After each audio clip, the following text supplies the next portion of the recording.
الحمدللہ رب العالمین والصلاة والسلام علی سید الانبیاء والمرسلین وعلی آلہ واصحابہ اجمعین اما بعد فاعوذ باللہ من الشیطان الرجیم بسم اللہ الرحمن الرحیم افتؤمنون ببعض الکتاب وتکفرون ببعض صدق اللہ مولانا العظیم۔ درود پاک پڑھیے۔ الصلاۃ والسلام علیک یا سیدی یا رسول اللہ وعلی آلک واصحابک یا سیدی یا حبیب اللہ، جزا اللہ تعالی عنا سیدنا محمد ما هو اہلہ۔ حضور فاضل جلیل حضرت علامہ حق النبی صاحب اظہری اور معزز مکرم علماء اکرام، طلباء عزام، آج ہمارا موضوع حدیث قرطاس ہے اور اس کے سمجھنے کے لیے چند بنیادی چیزوں کی وضاحت کر دینا مناسب ہے۔ اسی مناسبت سے فقیر نے آپ کے سامنے قرآن شریف میں سے چند الفاظ خطبے میں بھی تلاوت کیے ہیں۔ اللہ کریم فرماتا ہے کہ اے یہودیو، کیا تم کتاب کی بعض باتوں کو مانتے ہو اور بعض کو نہیں مانتے؟ یہ آیت میں نے اس لیے منتخب کی ہے کہ اسلام کے خلاف اور اہل سنت کے خلاف جتنے لوگ ہرزہ سرائیاں کرتے ہیں، ہم نے ان کا ایک چور پکڑا ہے۔ وہ یہی ہے کہ یہ تمام دلائل پر نظر نہیں رکھتے اور کسی ایک آیت یا کسی ایک حدیث کو لے کے بھاگ پڑتے ہیں، جبکہ بے شمار آیتیں اور بے شمار حدیثیں اس موضوع پر اور موجود ہوتی ہیں جن کو ملحوظ رکھتے ہوئے بعد میں فیصلہ کرنا چاہیے تھا اور ان میں تطبیق دینا چاہیے تھی اور ان میں ترتیب دینا چاہیے تھی اور تقدم اور تأخر کو ملحوظ رکھنا چاہیے تھا، اور وہ جو قرآن فہمی اور حدیث فہمی کے اصول اور ضوابط علماء نے اصول فقہ کے اندر درج کیے ہیں، ان کے مطابق تحقیق کو رخ دینا چاہیے تھا۔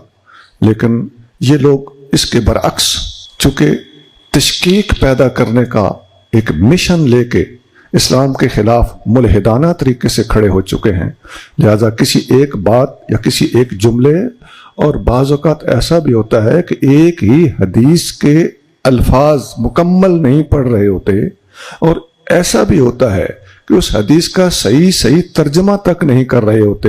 یہ بات میں پوری ایمانداری کے ساتھ آپ کے سامنے رکھ رہا ہوں۔ یہ غضب کیا جا رہا ہے۔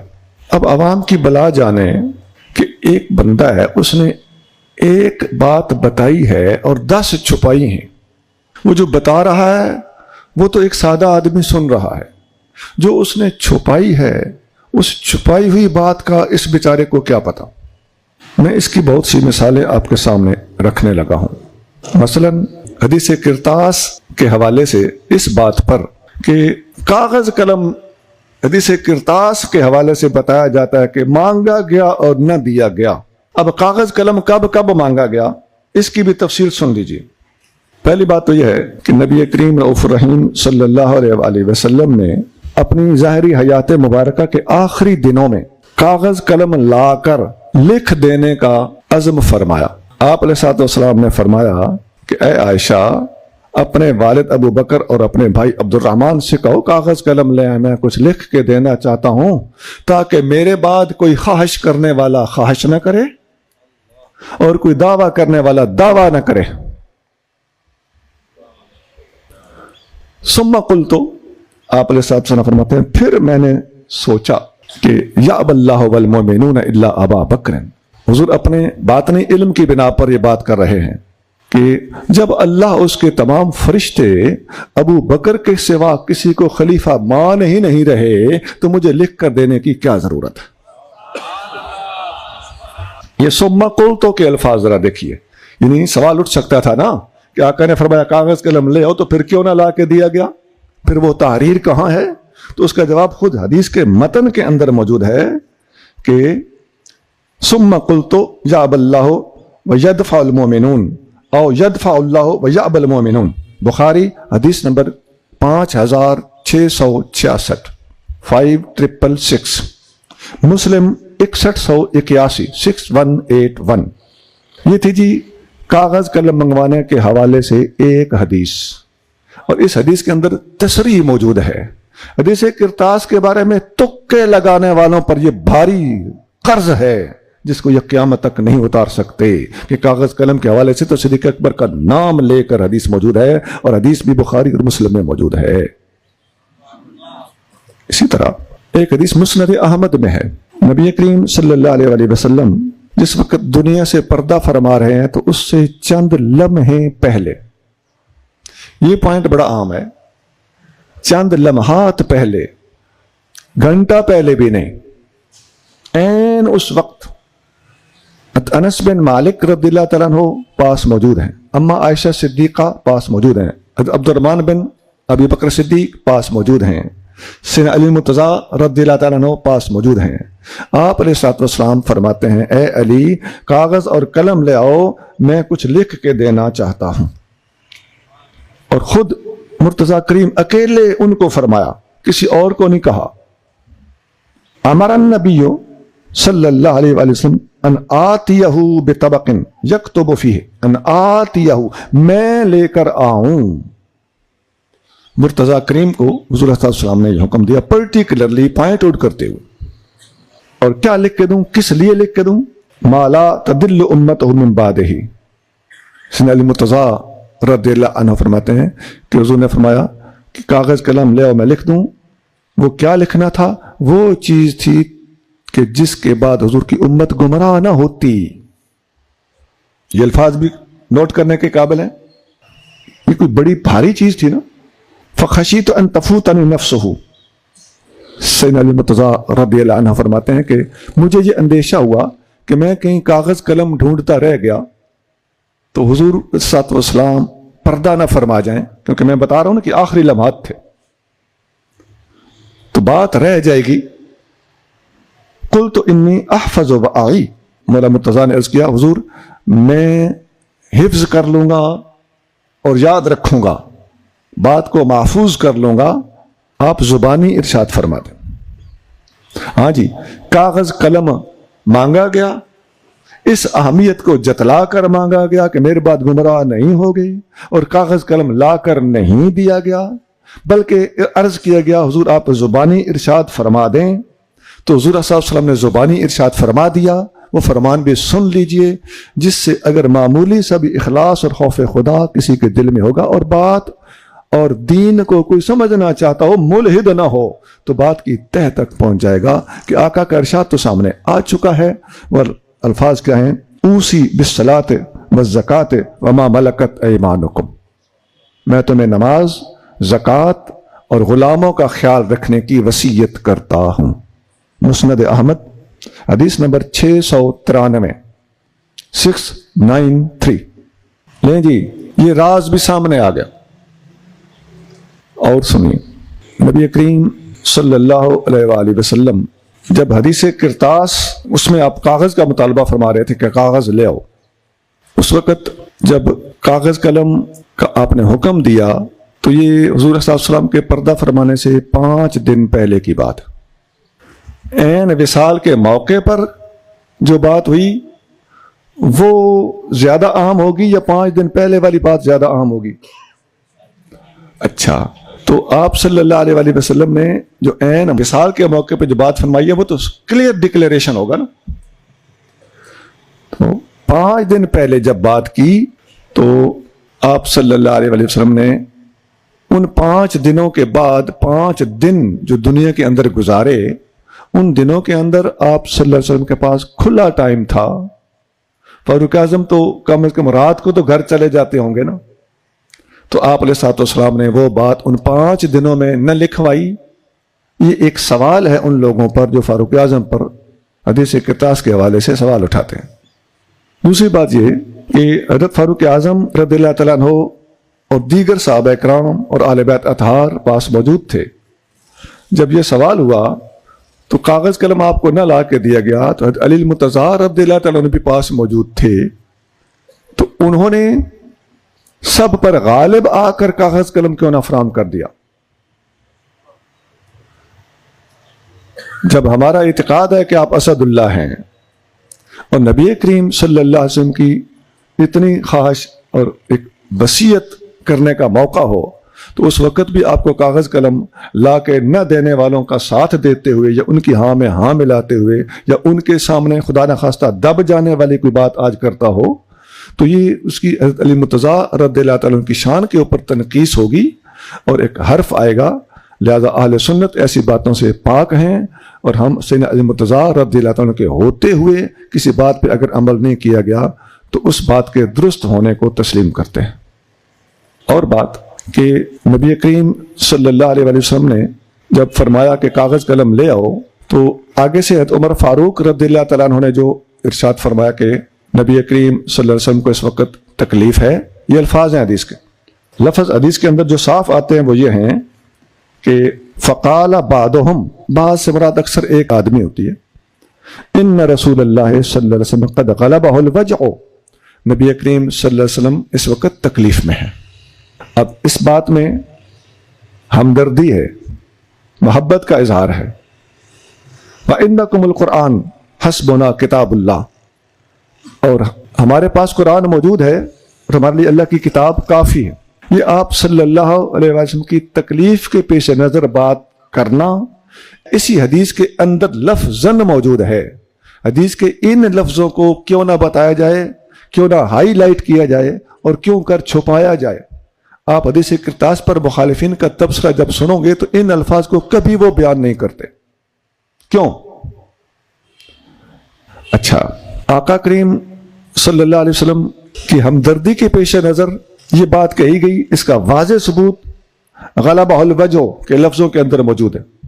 یہی وہ ہمدردی ایک دوسرے رخ کے ساتھ صلح حدیبیہ کے موقع پہ سامنے آئی تھی کہ سیدنا علی مرتضیٰ رضی اللہ تعالیٰ عنہ کو جب حضور صلی اللہ علیہ وسلم نے فرمایا تھا کہ میرا نام جو لکھا ہوا ہے صلح نامے کے اندر محمد الرسول اللہ، تو کفار مجھے رسول اللہ نہیں مان رہے، محمد بن عبداللہ لکھوانا چاہتے ہیں. وہ حدیث آپ کے ذہن میں آ گئی ہوگی. تو میرا نام فرمایا محمد رسول اللہ مٹا دیں. حضرت علی مرتضیٰ رضی اللہ تعالیٰ عنہ نے عرض کیا واللہ لا امحوک ابدا، اللہ کی قسم میں آپ کا نام کبھی نہیں مٹاؤں گا. اب اس میں حضور صلی اللہ علیہ وسلم کی نافرمانی نہیں ہے بلکہ آپ صلی اللہ علیہ وسلم کی محبت اور ہمدردی اس کے اندر موجود ہے. تو حکم وہاں بھی دیا گیا، حکم یہاں بھی دیا گیا. وہاں بھی نہ ماننے کی وجہ حضور کی محبت تھی، یہاں بھی نہ ماننے کی وجہ حضور سے ہمدردی اور عقیدت تھی. میں نے عرب اور عجم میں یہ جملہ سنا ہے جگہ جگہ کہ الامر فوق الادب، حکم ادب سے اوپر ہوتا ہے. عام طور پر یہی ہے، لیکن میں نے بہت سے صوفیاء سے یہ بھی سنا ہے. ہمارے ایک پیر بھائی ہوتے تھے سائیں امیر بخش جمالی، یہ ٹھٹھا سے آگے رود موری ہے، وہاں کے رہنے والے، اللہ غریق رحمت کرے. وہ فرماتے تھے کہ الادب فوق الامر، ادب امر سے اوپر ہے. میں نے ان دونوں جملوں کا جو متضاد باتیں ہیں ان کا جائزہ لیا تو اب پتہ نہیں اہل علم بیٹھے ہیں، میری اصلاح فرما دیجئے. تو میں نے دیکھا کہ زیادہ ووٹ ادب کے حق میں جاتے ہیں. یہ اس کے دلائل ہے ہمارے سامنے. لیکن تطبیق بھی ہے کہ بعض معاملات میں جب محبوب کی ذات کا مسئلہ ہو تو ادب اوپر ہوتا ہے اور جب عمومی بات ہو تو پھر امر اوپر ہوتا ہے.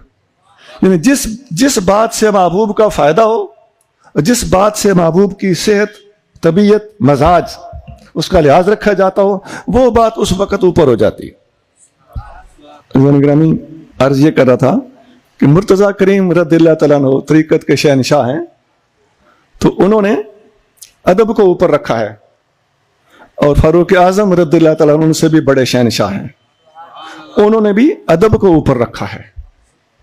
احترام کو، مزاج کو، طبیعت کو، صحت کو ملحوظ رکھتے ہوئے انہوں نے یہ بات فرمائی تھی.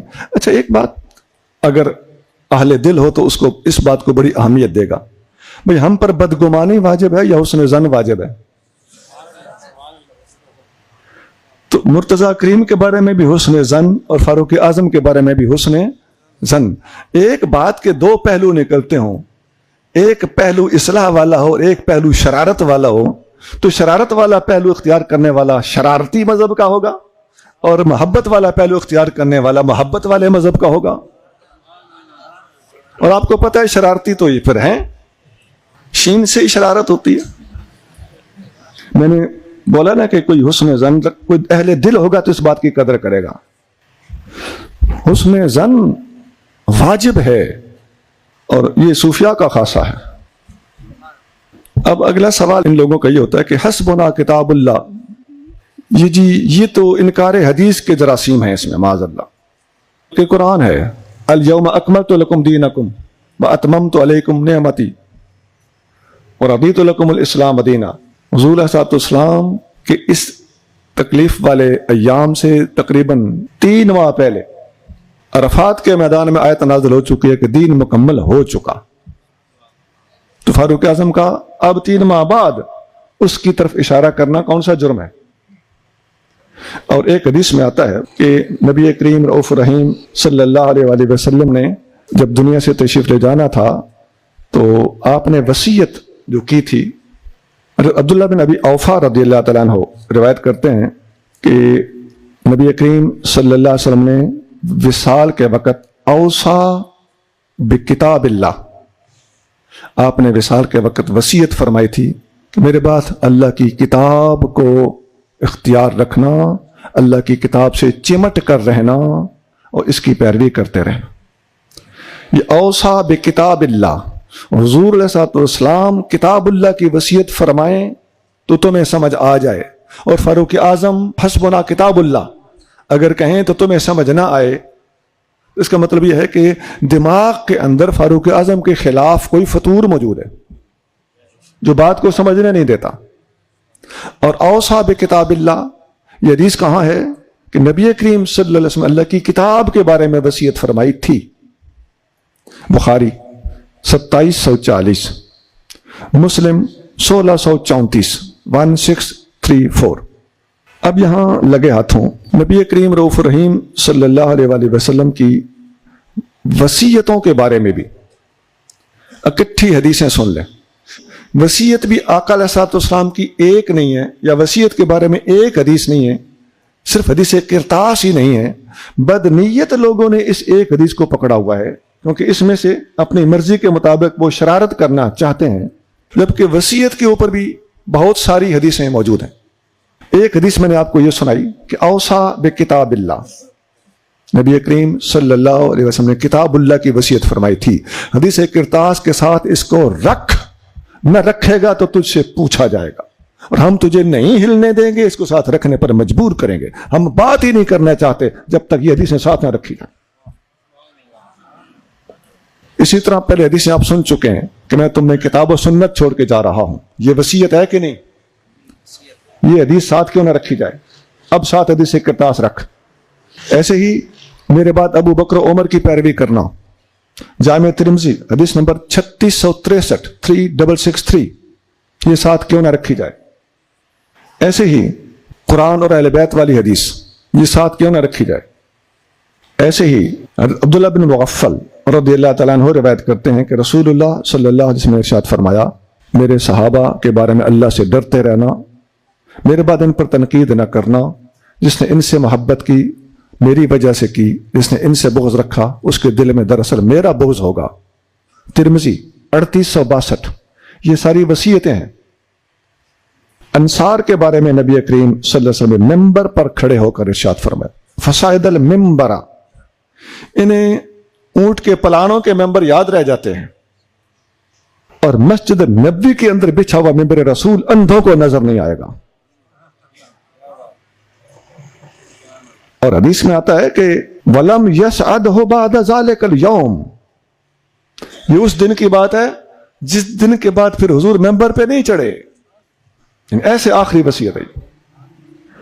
فحمد اللہ وثنا علیہ، آپ علیہ الصلوۃ والسلام نے اللہ کی حمد اور ثنا بیان فرمائی اور فرمایا اوصیکم بالانصار، لفظ وصیت موجود ہے.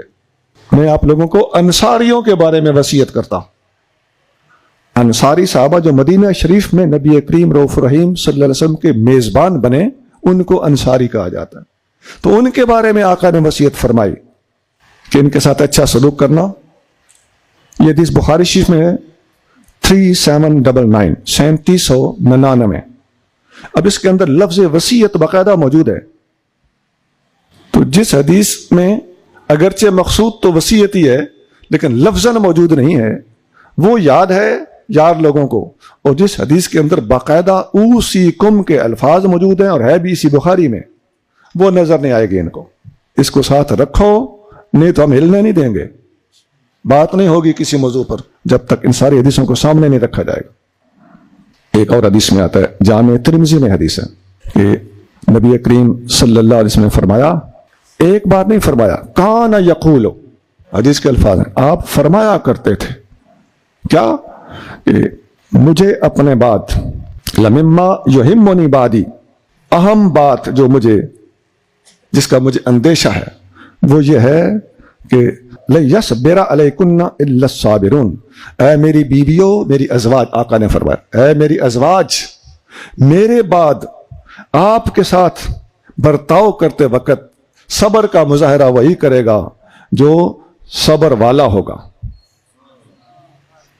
اپنی ازواج مطہرات کے بارے میں بھی نبی کریم صلی اللہ علیہ وسلم نے وصیت فرمائی ہے، ان کے ساتھ اچھا سلوک کرنے کا حکم دیا ہے۔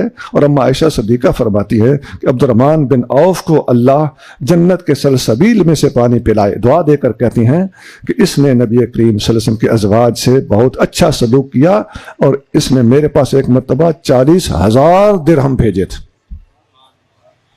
اتنا وہ مال تھا جو 40,000 کا تھا۔ ترمذی حدیث نمبر 3750۔ یہ مختلف قسم کی وصیتیں ہیں جو نبی کریم رؤوف رحیم صلی اللہ علیہ وآلہ وسلم نے فرمائی ہیں۔ ان میں سے ایک حدیث کرتاس کو چن لینا، اس کا سبب کیا ہے؟ اس کا سبب صرف اور صرف یہ ہے کہ ملحدین کو قرآن و سنت کے اندر جہاں بھی مداخلت کرنے کے لیے کوئی سوراخ ملتا ہے، اور سوراخ نہ ہو تو سوراخ بنا لیتے ہیں، اور بدگمانی سے کام لے کر اپنا مفہوم پیدا کر لینے کا جہاں پر چانس ملتا ہے، وہاں پر ملحد ہو اور پیچھے ہٹے، یہ ہو ہی نہیں سکتا۔ یہ تھی بات حسبنا کتاب اللہ کے حوالے سے۔ میں نے آقا کریم صلی اللہ علیہ وسلم کی بہت ساری وصیتیں اکٹھی کر کے آپ کے سامنے رکھ دی ہیں کہ اوصا بکتاب اللہ، یہ صاف حدیث کے اندر موجود ہے۔ تو فاروق اعظم کا حسبنا کتاب اللہ کہنا کون سا جرم ہے؟ ایسے ہی الفاظ سیدنا علی المرتضیٰ رضی اللہ تعالی عنہ سے جامع ترمذی میں منقول ہیں، اور ان بیلیوں کی کتاب نہج البلاغہ میں بھی منقول ہے۔ ان کا مفہوم یہی ہے کہ حضرت علی المرتضیٰ رضی اللہ تعالی عنہ صرف اور صرف اللہ کی کتاب کا تذکرہ کرتے ہیں، ساتھ کسی اور چیز کا ذکر نہیں کرتے۔ وہ جو صحابہ میں ادھر اختلاف ہوا، وہ کہیں اشارہ ملتا ہے کہ فاروق اعظم نے بولا تھا، اور کہیں وہ لفظ نہیں ہے۔ وہ الفاظ کیا ہے؟ فاختلف اہل البیت واختصموا، جو وہاں پر گھر میں موجود تھے ان کا آپس میں اختلاف ہو گیا اور آپس میں بحث کر دی۔ یہاں پہ پھر جاتے جاتے ایک بات عرض کر دوں کہ اہل البیت کا لفظ یہاں پر کیسے آ گیا؟ حالانکہ وہاں تو سارے کے سارے صحابہ اور بعض اہل بیت موجود تھے۔ تو اہل بیت کی لفظ کی وسعت اور اس کا اطلاق، اس کو یہاں سے آپ خود سمجھ لیں۔ فَمِنْهُمْ مَنْ يَقُولُ قَرِّبُوا يَكْتُبُ لَكُمْ كِتَابًا، بعض کہتے تھے کہ تحریر کے لیے کاغذ دے دو۔ وَمِنْهُمْ مَنْ يَقُولُ غَيْرَ ذَلِكَ، اور کچھ کہتے تھے جو اس کے برعکس قول تھا۔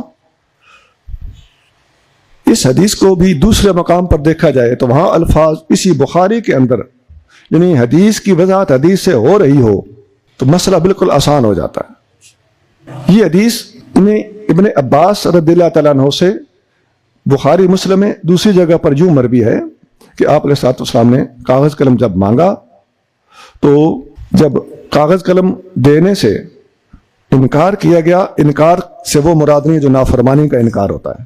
آپ علیہ الصلوۃ والسلام کی تکلیف کے پیش نظر، جس کی تفسیر میں پہلے بیان کر چکا ہوں، نہ دیا گیا تو آپ صلی اللہ علیہ وسلم نے اس وقت بول کر ارشاد فرما دیا کہ کاغذ قلم نہیں تو بول دیتا ہوں۔ میرا خیال ہے کہ آقا کے بول جانے کے بعد مسئلہ 110% حل ہو جانا چاہیے، جبکہ یہ بول دینا عین وصال کے وقت سیدنا علی مرتضیٰ رضی اللہ تعالیٰ عنہ سے منقول ہے، اس کے الفاظ دوسرے ہیں۔ یہاں آپ نے ارشاد فرمایا کہ اب راوی کہتے ہیں اوصاہم بثلاث، نبی کریم صلی اللہ علیہ وسلم نے 3 چیزوں کی وصیت فرمائی۔ یہ ہے لفظ وصیت کے ساتھ بات۔ پہلی کیا تھی؟ اخرج المشرکین من جزیرۃ العرب، مشرکوں کو عرب کے جزیرے سے نکال دینا ہو، یہ وصیت تھی پہلی، جو لکھ کے ندی اور زبانی ارشاد فرما دی۔ دوسری تھی اجیز الوفد بنحو ما کنت اجیزہم، میرے بعد جو وفد آئے ان کو اسی طرح وظائف دینا، انعامات دینا، خدمات پیش کرنا جس طرح میں ان کو وظیفے دیا کرتا تھا۔ یہ ان کی تالیف قلب کے لیے، دل جوئی کے لیے، اسلام کی طرف رغبت دلانے کے لیے، حسن سلوک کے لیے یہ طریقہ اختیار کرنا۔ اور تیسری چیز، راوی حضرت سلیمان احول کہتے ہیں کہ وہ تیسری چیز میں بھول گیا ہوں، آپ نے 3 چیزوں کی وصیت فرمائی تھی۔ اب دوسری حدیثوں سے لے کر علماء نے یہ فیصلہ دیا ہے کہ وہ تیسری چیز کیا تھی۔ وہ تیسری چیز 2 میں سے ایک تھی، یا تو حضرت اسامہ بن زید کے لشکر کی تیاری، یا یہ فرمانا کہ لا تتخذوا قبری وثنا، میرے بعد میرے روضے کو، میری قبر کو سجدہ گاہ نہ بنا لینا، اس کی عبادت نہ شروع کر دینا۔ اور اسی طرح کی حدیث ہے کہ لعن اللہ الیہود والنصارى، اللہ نے یہود و نصارہ پر لعنت فرمائی ہے، اتخذوا قبور انبیائہم مساجدہ، ان لوگوں نے نبیوں کی قبروں کو سجدہ گاہیں بنا لیا تھا۔ یہ تیسری چیز ان 2 میں سے ایک ہے۔ تو اب وہ چھپا ہوا راز بھی سامنے آ گیا کہ نبی کریم صلی اللہ علیہ وسلم کیا لکھ کر دینا چاہتے تھے۔ لکھ کر دینے کے بجائے اپنی زبان حق ترجمان سے آپ نے واضح طور پر ارشاد فرما دیا، اور یہ حدیث بخاری شریف میں ہے، بخاری 4431 4431، مسلم 1631۔ سبحان ربک رب العزت عما یصفون وسلام علی المرسلین والحمد للہ رب العالمین۔